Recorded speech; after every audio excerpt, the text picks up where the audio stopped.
We are so excited to welcome you all to our book launch for our new book. Here it is, Parenting Teens in Stressful Times.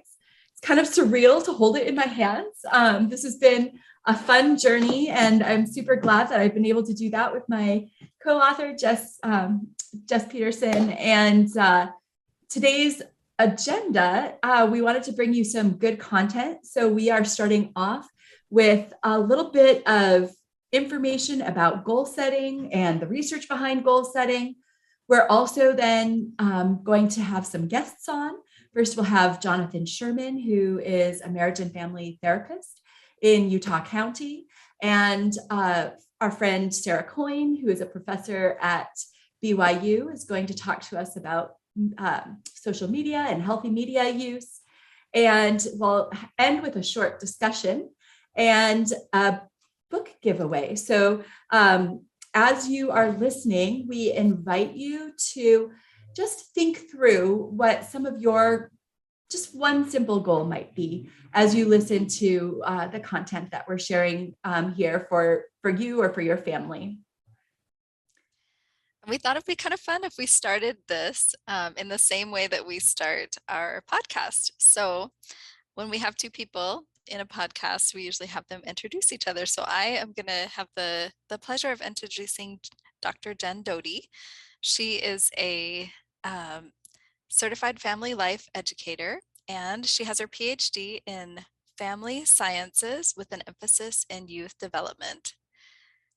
She is currently at the University of Florida, and she is a professor there in their family sciences department. And one of my favorite things about Jen is that she has a fantastic sense of humor. She is a great mom. She loves her kids, and I love how she sees the strengths in others and that she highlights the strengths in others when she talks about them. Thanks. It's kind of fun that you mentioned humor because that was actually something I was going to say about you. But first, let me give you background. Jess is a licensed independent clinical social worker. And one of the things I love is that she brings a lot of perspectives from her experiences. She has worked in schools, she's worked in hospitals, she's worked with military families. She's worked as a caseworker, and she's also been a clinician in independent practice for a number of years. And so Jess has a lot of experience and a lot of varied experience, and she brings great perspectives to the table when we're talking about about parenting teenagers. So like I said, Jess has a great sense of humor. She's so warm and loving and kind that you wouldn't always expect her to pop out something funny and sarcastic, but then she does, and then she's making me laugh. So I appreciate that. And I also admire her and her family for the service that they give. That's a habit of theirs that they do consistently, and I really admire that. Right, so we thought we'd talk about some goals, and some ways of thinking about goals. So as we talk about that, as we do this presentation, and as you listen to the other presenters, I would encourage you to make a small goal that's measurable and that is time limited and has value to you, that makes you feel good about yourself. Sometimes what can happen with goals as we start new years is we use them to kind of beat ourselves over the head. So we kind of develop these cognitive distortions where we think, oh, I can't even, do this goal that I have. And with parenting, it's especially tender because you want your kids to do well. You want to do your best as a parent. You want to be connected to your kids. And so as you listen to these ideas, look for the gentle ideas that make you feel good and have you feeling more hope, because that is those are the goals that are successful, are the ones that drive you to feeling good about yourself and feeling good about your child and feeling connected.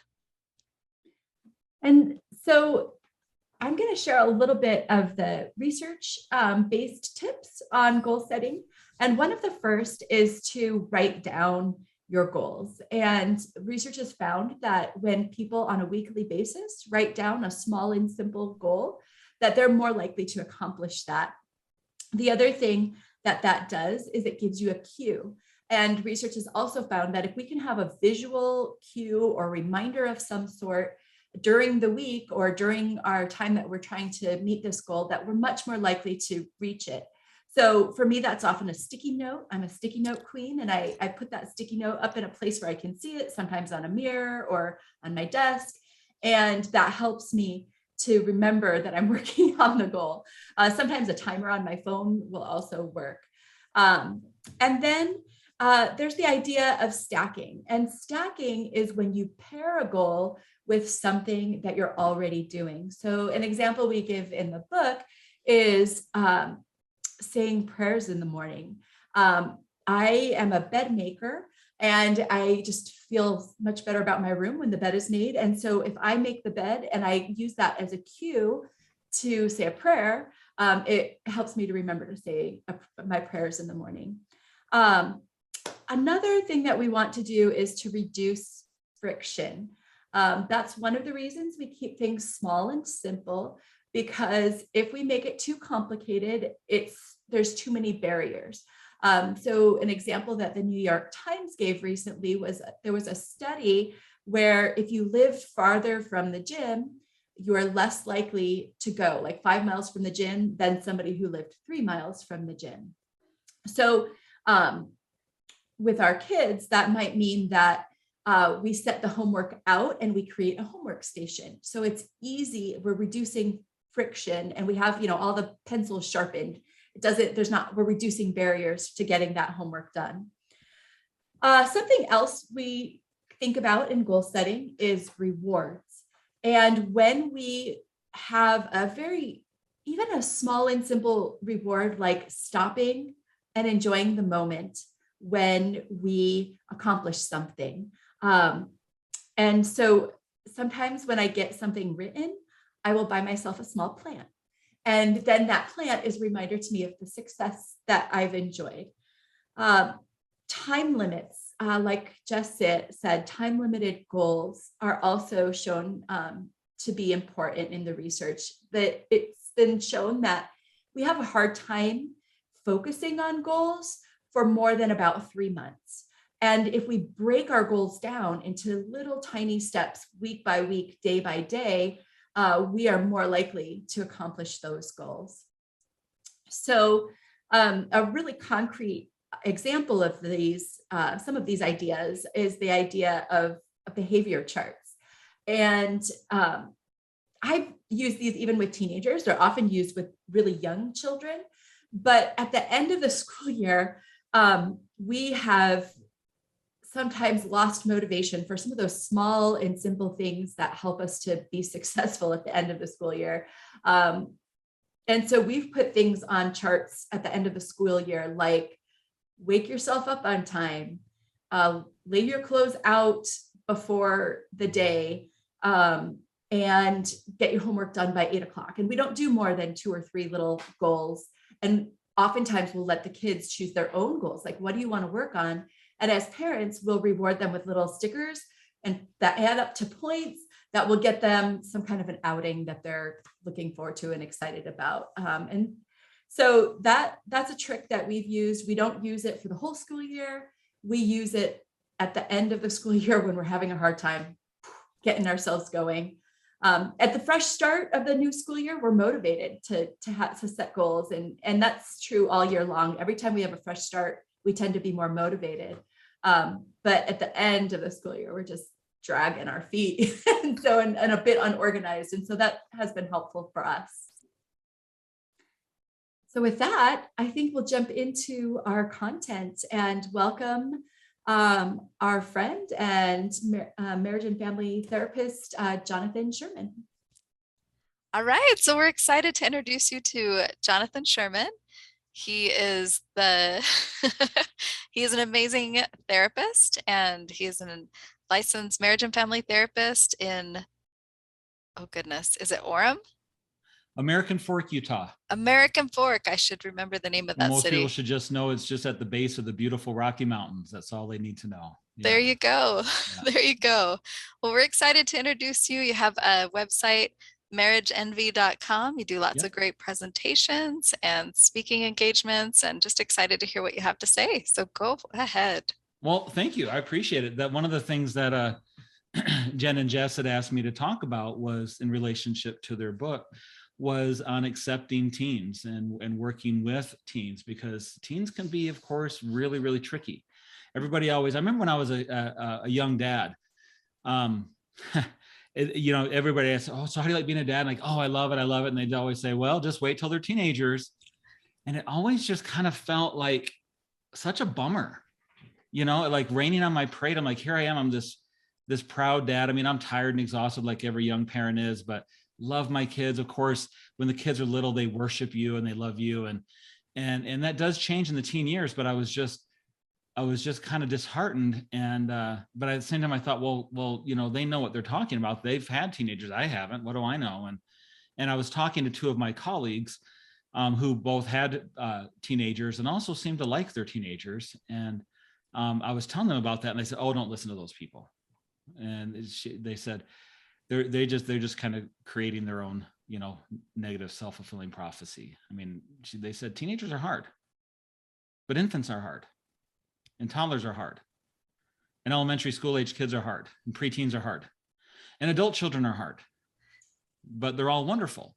And so a big part of that is about accepting any stage of development a child is in. If we understand what's developmentally appropriate for a child, we're going to be less irritated and surprised by it.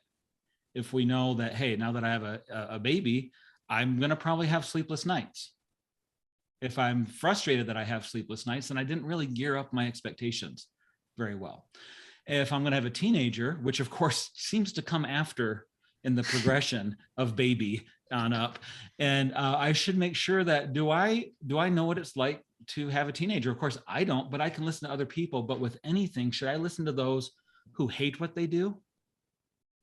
Or should I listen to those who are passionate about what they do? And so I spent a lot of time talking to people who loved their teenagers. Now, these people didn't have perfect teenagers. They sometimes had troubled teenagers. They had difficulties in their parenting. They were real parents. They had their struggles, but they still love their teenagers. And I thought, I want to make sure that I somehow become that kind of dad too. And our teenagers, some of them threw us some real curveballs, some things we weren't expecting. We didn't really know how to handle. Just because I'm a marriage and family therapist doesn't mean all the answers work all the time, because sometimes they just don't. And both of you are professionals, and you know that with your own kids. And but having that awareness that, well, these are teenagers. Their job, part of a teenager's job, is to separate and individuate, is to, as they're preparing to someday leave the nest, they need to learn how to fly on their own. And part of that is identifying the things that are uniquely them and that aren't you as parents. And part of that is they have to kind of reject what you like. And that's, as a parent, really hurtful and painful at times. And that was hard for us in a lot of ways. But also part of that, I kept in the back of my mind, is that this is their job. Even if they're rejecting in a stupid way or rebelling in a dumb way or in a healthy way, they kind of have to, on some level, they have to figure out who they are. And if they like what you like, then that's what you like. It's not what they like. And so they have to figure out what's important to them. And so they'll try on different weird hairstyles or weird music or weird ideologies or whatever else. And some of them are wonderful. Some of them are scary, and everything in between. It's normal for them to become their own individual person, to eventually learn how to separate and figure out how to do life on their own terms. So just being aware of some of those things, it was really helpful in accepting my own teens. But also one of the things that I may have shared with you both, but your viewers don't know, is that for 10 years, I was the youth substance abuse coordinator for a community mental health center. So I worked with all the court-ordered kids, all the quote unquote bad kids who are getting all kinds of trouble, mild to severe levels of trouble, and maybe in juvenile detention, maybe just on probation, substances, theft, violence, whatever else. And I was just very proud of saying that I never worked with one bad kid. And there are a lot of kids who are doing bad, stupid stuff, but I just refuse to see them as bad kids. And that goes into part of that acceptance. And there were plenty of times that either the methods we were using or the parents were using or the system was using that weren't working. But I always had what I called the ace in the sleeve. And that I would tell this to the kids, I would tell this to their parents, but I would tell this to these kids, and the ace in the sleeve was simply this. I'd say to them, man, you're a great kid. If anyone's going to figure this out, you're going to figure this out. And they'd say, well, you're the only one who thinks so, Jonathan, because at that point, their parents were on their back, the teachers were on their back, the cops, the probation officer, the judge, everybody was on their back, and rightly so. But they were on their back for all the things they were screwing up that needed to be addressed. But the message of, man, you're a great kid, you're going to figure this out, was a rare message, unfortunately. And so they'd say, well, you're the only one who thinks so, Jonathan. I said, well, that's because I'm really smart. I tell them, and they'd laugh and say, you just wait and see. You just wait and see. You're going to figure this out, and you're going to surprise yourself, but you're not going to surprise me. You're going to figure it out. And so many times over the years later, I'd be at a gas station pumping gas or at a grocery store or somewhere out in the community, and one of these kids would come up, and they were now in their 18 or older, or in their early adult years, and say, hey, Jonathan, remember me? Oh yeah, how you doing? And we got talking for a while, and hear about their kid or about their job or about what they're doing in school or whatever else. And I said, oh, aren't you getting in trouble anymore? Oh, no, I haven't done that stupid stuff for years. Oh, so it sounds like you kind of figured it out, huh? Yeah. I said, I told you so. Told you you'd figure it out. And they'd laugh and they said, well, you were the only one who thought so. And I said, well, that's because I'm really smart. And if we're gonna bet on a kid, we need to bet on them. We can't bet against them. Even when they are showing us every reason to bet against them, we need to be the ones, as the professionals, as the parents, we need to be the ones that sees them in spite of all their stupidity or bad behavior or rebelliousness or whatever else. And that can be really hard. But I'll tell you, this ace in the sleeve of, you're a great kid, you're going to figure this out. I'm often not wrong about that. And my fragile little ego likes to be right as often as possible. And it's a safe bet to make, because I don't want to be just another negative voice against the youth of today, who is just always complaining about how messed up the youth are. And yeah, there's plenty of messed up youth, but I don't want to be one of those voices, because there's also a lot of youth who are figuring things out. And there's a lot of the messed up idiot youth that will figure it out. They're just not figuring it out yet, And so I think part of that is what's helped me as a professional working with teenagers is I just personally really remember what it was like to be a teenager. And quite frankly, how much it sucked. I know a lot of people are like, oh man, I wish I could go back to high school or be a teenager again. You guys are shaking your heads. No, high school, junior high, that was like Lord of the Flies for me. That was not a fun time to be, to be that awkward and insecure, trying to front and present that you were something more than you were, trying to fit in with people that all these years later, I didn't want to fit in with them, and they didn't know what they were doing either. But I think sometimes people forget what it was like to be a teenager, or maybe they remember what it was like for them to be a teenager, but maybe I've had a lot of parents tell me, well, but I was never like that. And I go, yeah, but your kid is. So this all goes to the acceptance, is that, it's hard for sometimes if you are really, pretty on the ball human throughout your teen years and a pretty good kid, it's going to be hard for you to relate to a kid who's testing the waters, Fortunately for me, I was a very classic ADHD kid long before we understood what that was. So I was frequently in trouble at school. I should have had my own coffee mug in the principal's office. I was there probably more than the principal was. And so I remember what it was like to be out of control and getting in trouble. I spent a lot of time in detentions and summer schools and things like that. And I don't think any of my teachers, even the positive ones, would have had great hopes for me. They certainly wouldn't have thought I'd be an educated contributor to society. That would not have been their projection, or their prediction. And I always remember that. And they weren't bad people, but I just thought, I want to make sure that I'm the one who sees the kid. Like, yeah, you're going to figure this out. So those are my thoughts, just in a nutshell. But what other? I don't know if there's anything else that either of you want to ask or questions you have. Yeah. Or thoughts you want to add into that. I'd love to hear your thoughts on any of that too. Ask a question. One question that I have is, do you have any practical tips for parents in the moment when their jaw just drops when they find out something that their kid has done. And they want to just react with all of the anger and the shame that they feel. What would you tell parents in those moments? Shut up. Shut up. Shut up and listen. Shut up the mouth. Shut up the noise in our head.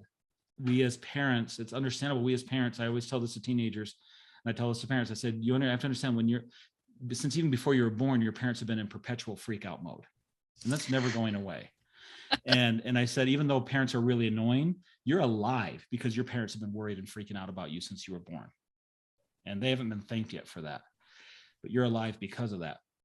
But one thing I tell parents is, because we're in perpetual freak out mode, we need to not freak out when we're hearing the weird or crappy or problematic stuff. So the shut up is really important. Got to shut up all the noise in our head, all the fears, all the worries, all the anger, all the reactivity. And that's hard to do, but we have to kind of prepare ourselves. Wait a minute, instead of being surprised that my kid did something stupid, I need to expect my kid to do something stupid. And then prepare myself, just like if I'm going to go play a game, play sports or something, or practice for a play or practice for a recital. I need to prepare myself. So when that moment happens, I know the play to make, I know the notes to play. And the notes to play here is shut up the noise in my head. Listen to yourself, take a deep breath, listen to the noise in your head, shut that up, listen to what they're saying, take a deep breath, nod your head, and say things like, if it depends on what they're saying. If they're saying something like, if they're just talking about some weird ideology or viewpoint they picked up, instead of going right into correcting them, you might say, wow, interesting. Why is that important to you? Tell me more about that. While inside you're like, you're just freaking out. Outwardly, you've prepared yourself to say, that's really important to you. Why does that matter to you so much? Not challenging. Why would you think that way? That's dumb. Or that's only gonna, just like, interesting. Tell me more. What's important to you? I like that you're passionate about things. Now, personally, I might not agree, but this is about what you think. I'm really interested about what you think. I love that. That's like that focus on empathy and connection versus trying to correct or trying to make somebody like you. Yeah. Yeah. And I'll tell you, as the family therapist, I always did that perfectly as a parent in my own home. And so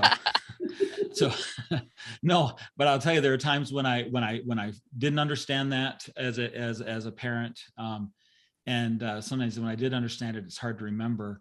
And whenever I didn't do that, big surprise, it didn't work out really well. Didn't get great outcomes. When I did do that, when I did remember to practice what I preach, the outcomes were almost always better. And I didn't change their mind, but I focus on one of the core relationship principles. Do I want to have a relationship, or do I want to be right? Because whether it's with our parenting or our partnering, is that oftentimes I see a lot of relationships get slain on the altar of right. And we just destroy the connection. But we were right. We won the argument. Dang it. Yay. Got that to show for it, but I lost the connection. Right. Yeah.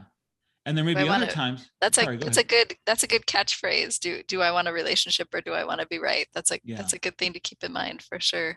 That one helped me a lot personally. Besides me helping others, it certainly helped me a lot in my relationship with my children, because at the end of the day, I want my kids around. I want them to want to be around me. I work with so many families where the kids don't visit their parents, or they have these ongoing control battles, between in-laws or grandparents and things like that. And I'm like, gosh, well, one thing I can be really smart at is learning from what other people do well or poorly. I can at least pay attention and listen to what others have done.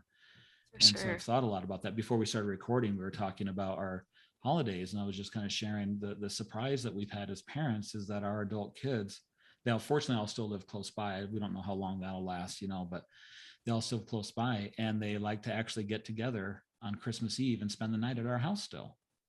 and play games and watch movies and have lightsaber duels out in the backyard because we're all Star Wars nerds here. And and they want to be with each other, and they want to be with us. And we have plenty of we have some ideological differences. Some share our faith, some don't. Some have left our faith, and some people have different political leanings or ideological leanings or whatever. But it's like, ultimately, at the end of the day, we don't have to talk about all those things. In the sense, I mean, we can talk about if we can talk about them nicely, but it's like that old adage, right, that all our grandmothers taught us: if you don't have anything nice to say, don't say anything at all. Or the old adage of don't discuss politics and religion in polite company. There are so many other amazing, interesting topics to talk about in the world where we can enjoy connection with one another, you know. I had a follow-up question too. Yeah. So I'm curious, your advice, if you are working on your internal dialogue about your child, and maybe others don't see your child as in the positive light that you keep trying to convince yourself. And so perhaps teachers or youth leaders or other people are kind of constantly, struggling with your child. What would you say? How do you interact with them and help them kind of see that point of view, that the connection and the relationship are more important? Yeah, that's a great question. It is amazing how hard it is. It can be a lonely position to see the best in someone, which seems weird. And not just with our kids, but with other people in the world. It's I cannot tell you how many times when I was working just with the quarter of youth, where I'd have probation officers, colleagues, judges questioning my methods working with these kids. You need to work on these issues with them. I said, no, I need to do therapy with them. And us watching this video together, or us playing King of the Mountain on the big, huge snow piles up in Park City where I used to work, or us playing some game, doing nothing in therapy, is crucial. I need this kid to know that I just like being with them the way they are. One of the worst things to do is, of course, when we're trying to help someone change, is to try to make them change. People, it's like the old saying, right? No one cares how much you know until they know how much you care. And or from that Christian perspective, where John in the New Testament said, we love him, meaning Christ, we love him because he first loved us. That's what creates the change and stuff. So lots of times it's easy for people to just fixate on the bad behavior of the bad kid. But as I said, I've never worked with a bad kid yet. In 25 years, so I haven't worked with a bad kid yet. Worked with a lot of stupid ones doing dumb things, but no bad kids. And that's kind of the mindset. So sometimes you might be the lone person who sees the goodness in your kid. And people might think you're being naive. But I tell you, you need to be that one person who sees them. That's your ace in the sleeve. I remember an early child developmentalist I read this quote before I was a dad, and I thought, I want to be this dad. I want to be this person. And it was Youre Brofenbrenner. And he said, every child deserves at least one adult who is irrationally, madly in love with them. I love right? that. Isn't that lovely? Yeah. And I thought, I can do that. I can do that. I don't know how to do a lot of other things, but I can do that. Mm-hmm. And I thought that just became kind of one of my underlying missions, whether it's with my own kids, or my client kids, youth in the neighborhood, just to make sure that everyone, if they're around me, they're going to feel important and special, period. I don't care how much they're screwing up. They're going to feel like they matter. They're never going to have to wonder around Jonathan. And I think Thank you so much, Jonathan. This has been such a treat to just hear you kind of talk from the heart about the way you approach teenagers and acceptance of teenagers. And I think there's some good nuggets in there as parents and families are thinking about goals for the new year, that they can work on that inner dialogue. Making a small and simple goal can have huge impacts. So thank you for your time. We really appreciate it. Oh, my pleasure. Thanks so much for having me. I'm so excited to read your book and for all the good work it's going to do in the world. Well, thanks again for being here. Thank you. All right. So we are going to pause here and introduce you to Sarah Coyne. She's someone whose work I admire and who I've followed in the research arena for quite some time now. She studies media, parenting, and she works at BYU as a full professor. And so I'm going to go ahead and turn the time over to her. Yeah, thank you so much. I'm really excited about the wonderful things you guys are doing, and I'm grateful to be here today. So you've asked me about healthy media use, which I'm thrilled about. So most people, right, when they call me, they want to talk about negative media use and how the world is kind of falling apart because of media, which I'm not sure is entirely accurate. And so I'm thrilled just to be able to talk about some real life ways to use media in healthy ways. And we could talk a long time about this. We're only going to spend a couple minutes, so I'll just hit the major parts. And I'll focus in on social media a little bit because I know that people have a lot of concerns there.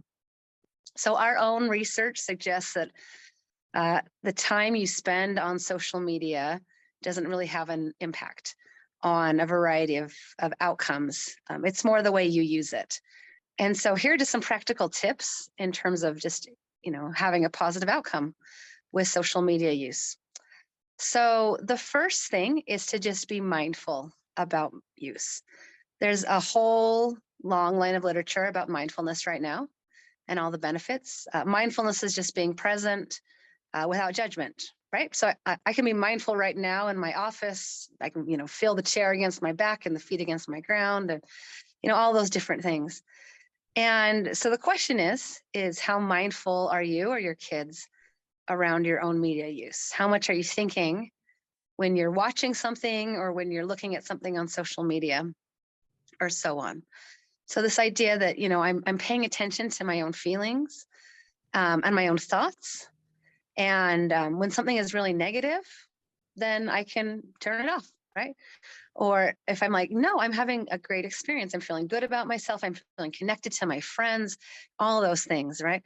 So the idea is just to be mindful. And research has shown that kids that are more mindful about social media use tend to have really positive outcomes in terms of mental health and so on. So kind of that's the best habit I suggest people can get into is be mindful. Second habit is to be active in terms of social media use. So there's two main ways to use social media. One is passive. That's how most of us use it, right? We just scroll and scroll and scroll. We did a national survey just barely, and we found that about 80% of adolescents use social media this way, right? So they just scroll. However, active use is when you're posting yourself, or you're actually commenting on other people, and particularly positive things, supportive things, empathic things, right? And what research suggests is that if you're using your phone in active compared to passive ways, then again, your outcomes tend to be strengthened. Depression and anxiety actually decrease as opposed to increase is what we kind of hear in news media.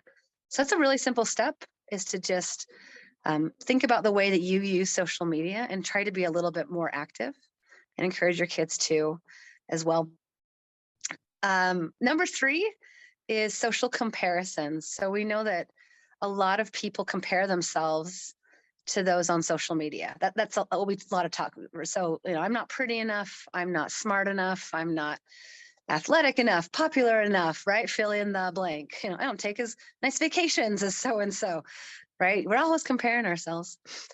And instead of just telling people to stop comparing yourself, which isn't all that helpful, something that I find that is helpful is 2 things. So number 1, have compassion for yourself.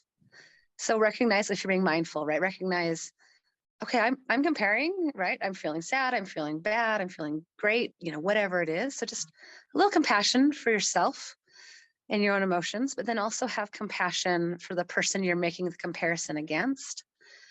So what that means is let's say I'm looking at a picture of somebody on Instagram and they're gorgeous, right? And I'm like, I'm not that pretty. Compassion for the other person is, okay, what's missing from this picture? Where are their insecurities? What are things that make them sad or that they worry about, that keep them up at night? And when I do that, I humanize the other person instead of objectify that person. And when I do that, I'm far less likely to make a negative self-comparison and actually have empathy for the other person. And so just kind of a positive outcome overall. Okay, so that was 3. Let's do another one. So number 4 is talking about healthy media use in terms of sleep. So one of the big issues with phones in general, social media in particular, is that can interfere with the time spent sleeping. And that's one reason why researchers suspect it's associated with negative outcomes. And so something that we practice in my family, and also I have my students really try hard to do, is to think about your sleep habits in terms of your phone. A lot of us sleep with our phones right by our beds. Right, me too, right? It's my alarm, it's my white noise machine, it's all of the things. And so again, being really mindful and purposeful about making sure that doesn't interfere with sleep. So for me, I just simply put it on airplane mode about half an hour before I want to fall asleep. And I do that every single night to try to have some time to disconnect. And according to research, this tends to be related for positive sleep quality and quantity. So just really thinking about ideas. So whether you do that or whether it's, have the phone in if you have a teenager, our teenagers have to put their phones in our room by 10:30. So just kind of some ideas there. Last thing I'll talk about is just creating a family media plan that works for you. Something the American Academy of Pediatrics recommends for every family, but most families don't have one. So this is just, what kind of culture do you want around media in your own home? And just having those conversations with your kids and with your partner about what this looks like. So do we want phones at the dinner table? Do we want phones in the car? And then just some general just rules or just culture about what that looks like. Phones in bedrooms. Do I have access to passwords? Am I on the same social media sites as my kids? All of those kind of little things to really be purposeful about creating a culture that you want in your home instead of just waiting for things to blow up. Because guess what? With media, it will, right? It'll blow up. And so we're trying to kind of be proactive instead of reactive in terms of just setting up a good culture for our family. Regardless of age. So I'm curious, if you haven't set up a media plan quite yet, what would you say are good resources as far as figuring out a good media plan for your family? So my favorite is on the American Academy of Pediatrics website. If you just Google that and look at family media plan, they actually have some really great questions that you can ask your family to set it up, because every single family will probably have a different family media plan and things that they value or things that they don't. And so this is a really nice resource just to get started. I love that. So Sarah, what about if you have a teen that you're already in the middle of the battle with, and you're kind of having this tug of war and it's escalating, and they're kind of fighting for autonomy over their media use? What would you suggest? First of all, that sounds really developmentally appropriate, right? It's not abnormal. I think that almost every teen will probably be doing something similar and wanting that autonomy. And that's a good thing. And so good job, right? Development of autonomy is a good thing. But it's really frustrating to parents, and there's all sorts of worries and concerns. And so we can see why parents, there is that battle and there is that struggle. So I've got 2 teenagers myself, 17-year-old and a 14-year-old, who both want lots of autonomy over lots of things. And so number one, try to say yes when you can. Try to grant autonomy where you can. Have that development. Second thing, though, because brains are not developed, and so we're still trying to figure this out. They're making all sorts of dumb mistakes. What's worked best for me is when I can get them to buy in to kind of guidelines and best practices. And so when I'm like, okay, this isn't working, right? 17-year-old, what do you think's going to work here? And so we like sit down together and like we create a plan together instead of me just saying, you know, this, and this, and this. Like that never goes well. And so just somehow creating rules and guidelines and standards and whatever it is together seems to go the best way. And recognize that, you know, there always will be a little pushback, and that's just normal adolescence. So congratulations, you got a teenager. that sounds like a normal process, and also a way of helping them get ready for adulthood. So so thank you so much for being with us today and helping us to launch our book. I know a lot of parents have questions about this in the new year and are trying to think of ways to have healthier media use. So your practical tips have been wonderful, and thank you for joining us tonight. Thank you so much. Bye. That was so fun to have some of our favorite people join us for this book launch. I just loved hearing them. They're such great speakers. They are amazing. I just love what they had to say. We thought we'd maybe chat a little bit about what they talked about. So the first person, Jonathan, is such a dynamic and fun person to listen to. And I just loved his thoughts about how we can support teens by the way we think about them, the way we talk about them, the way we interact with them, and our emotions about all of that. Yeah, absolutely. I think we actually took a few minutes and we looked up the quote he shared. Do you have that, Jess? Because I sure love do. that Bronfenbrenner quote. I do too. It says, every child needs at least one adult who's irrationally crazy about him or her. And I love that. Like, sometimes it does feel irrational to be crazy about your kid when they're making decisions, or what Jonathan called those stupid behaviors that make you just feel like you're losing it because you can't condone what they're doing.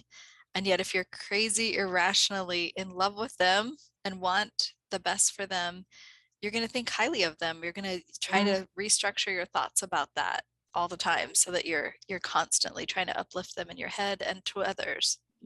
In our book, we talk about that in terms of really watching our internal story and also having a mindset where we're trying to see them the way that their Heavenly Father sees them, so that we're seeing their potential and who they can become. And that really becomes a self-fulfilling prophecy. Like Jonathan said, years later, that benefits kids and they remember that we believed in them. Absolutely. Absolutely. And that we promote that to other people too. I think it can be easy to get into a complaint habit with people around you where, you know, when you talk about your child when they're struggling, that the focus is that your kid is hard versus your kid is loved. Yeah, absolutely. And I think too, as parents, we do that to ourselves, where we start to be negative about ourselves. And parents in our society, we get a lot of blaming and shaming from society. And I think one of the things that I've learned is that this is a journey, and that we're learning as we go. And personally, what Jonathan said about accepting our kids, even if they individualize by seeing things differently than I do or choosing a different path than I have in my life, that's really powerful. And we've talked about how we've kind of both been on that journey as we've been writing this book. Yeah, definitely. You know, in our last newsletter, we kind of addressed this a little bit, that sometimes when we think about our own parenting or we think about the parenting of others, we are judging how someone is doing as a parent by looking at how successful their child is. And it's just not an accurate yardstick. Our kids, one of their goals is to differentiate. So while you might be working on connection, they're working on differentiation, and they're trying to be different than you because they want to be an individual, which is one of the goals of adolescence, is to be different and to learn who you are and to express that. And so as they do that, sometimes that can feel really hard as a parent, because you want them to be successful, and successful to you is being like you sometimes. And that's not Yeah. necessarily what's going to happen. Yeah. I know personally, during this journey of writing this book, that I've been working through my own parenting shame and guilt. And, we started thinking that we kind of knew what we were doing when it comes to parenting, and we're supposed to be experts. But the reality is that every kid is different, and we're learning as we go. And that's, I think, part of why we've enjoyed writing this down, because we've been learning and we've needed to learn lessons. And so we're kind of sharing with you some of the things that have been hard for us. Absolutely. I think that's part of the gift of writing a book, is we have done research and we keep working on things, and perhaps that's because we need the efforts more than some. Maybe some Yeah. people it comes more naturally than others, but for Yeah. me, I've needed the constant learning and interacting with experts and talking to Jen about the things that I'm trying to work on, and having goals and all of that. I feel like that has been part of my parenting journey that has helped me. Yeah, definitely a therapeutic process. And that's part of why we started our podcast, is so that we can create community and that we can share some of that learning with community, and have folks, more people to include in that circle.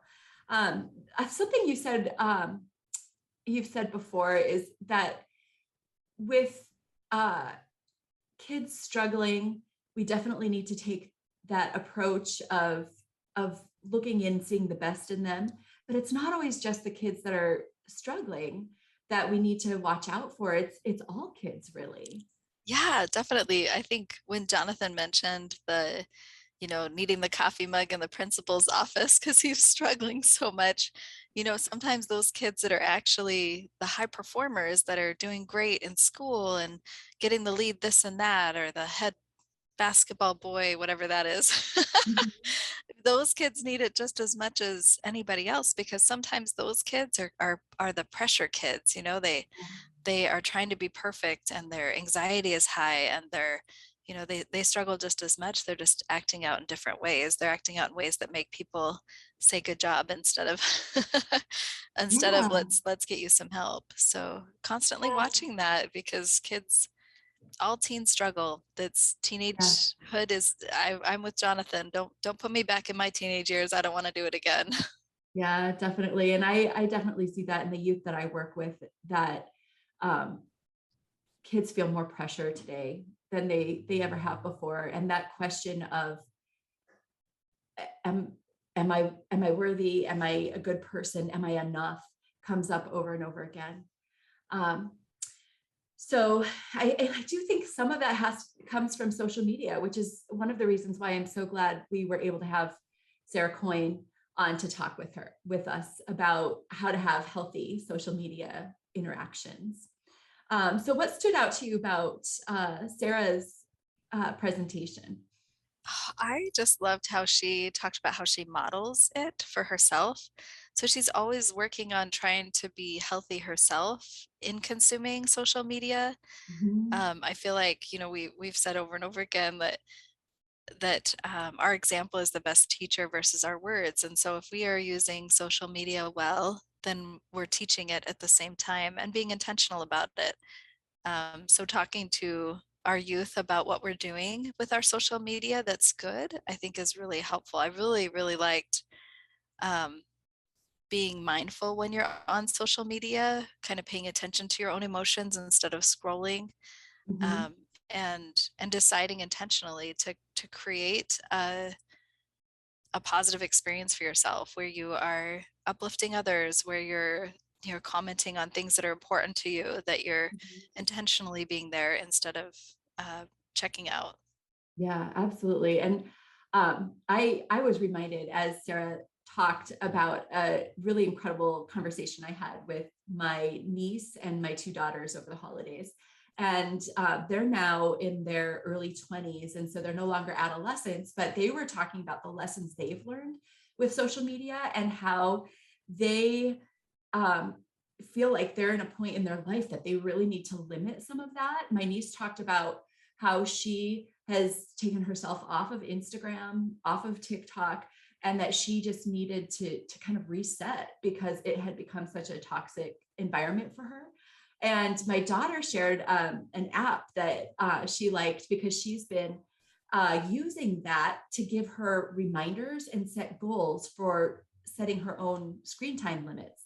And so that's called Screen Zen, screen time control. And so maybe that's another review we can do of a product that can help parents and teens to kind of control their own social media use with prompting themselves through the app. So I thought that conversation just really reminded me a lot of some of Sarah's practical tips. Yeah, I love too the thought that you make plans together rather than coming down on kids and telling them what to do, that you make plans together. And I love the idea of the media plan that you create together using the American Academy of Pediatrics. Mm-hmm. Yeah, because it gives the teens a voice and that autonomy that Sarah was talking about that's so important, so that they can that you can build some of their individualization into your media plan. They have their voice represented. For sure. I also liked some of her practical, just simple things that parents can do, like plugging in the phones at night in your own room, or having intentional conversations, setting an example. I think those are just super practical and basic things that parents can do.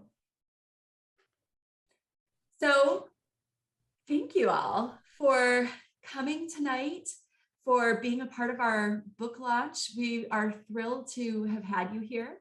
And we would like to invite you to write down in the chat one of the goals that you've thought of, and we will scan through that chat and pick 3 people who we will send the book to as a thank you for your time being here tonight and supporting this book launch. And we'd like to kind of close with a quote from Elder Uchtdorf that we have at the end of the book. Yeah, and this is on, like she said, the last page of the book. So page 130, he says, "Even when you fail, you can choose not to give up, but rather discover your courage, press forward and rise up. That is the great test of the journey. God knows that you are not perfect, that you will fail at times, and God loves you no less when you struggle than when you triumph. Like a loving parent, he merely wants you to keep intentionally trying." I love that.